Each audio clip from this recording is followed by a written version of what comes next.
Tumayong balahibo ko nun, sir, ng panahon na nakita ko, naku, andyan yata si VP Sara, andyan si Bongo nakapasok na. Ang penalty nito ay 4 na taon nata na kulong.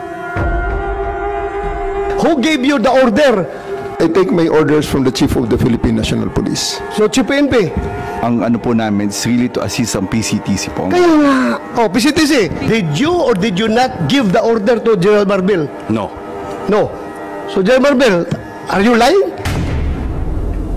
General Torre, may violation ho ba sa arrest ni former President Duterte?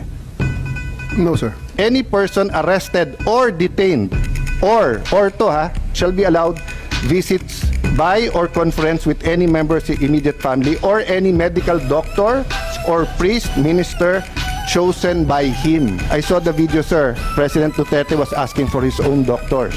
Sir, we have substantial doctor. Ang sabi kasi dito, his choice, hindi nyo choice. I saw the video wherein you're saying 2-star, ako na nagdedesisyon, I will not allow VP Sara in. Tama? Yes, sir. Hindi ba siya anak? Nung nakita ko tong batas na to, nakalagay, pag anak, you cannot stop them. Ang penalty nito ay 4 na taon nata na kulong. Bawal na pigilan yung anak na bumisita. So, it's your call to violate the law. Yung doctors ho ba ni President Duterte certified him fit to travel? It's not part of the procedure for his private doctors for that to do that, sir. It will be the government doctors who will be No, taking that's not that, sir. true, sir. Ang nakalagay ho dito sa batas, it can be his doctors.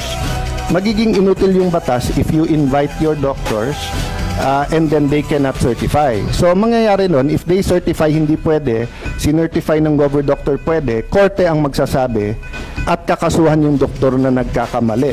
But if you tell me, sir, okay naman siya, o tignan mo. The law is clear eh. Hindi naman ikaw magsasabing sufficiente, hindi. But you're supposed to allow all of his doctors in right away and you're supposed to allow his family members there and not deny them. So, who give the order? Sino nagbigay sa'yo ng order? Sir, No, I have a team you're of the one engineer. there.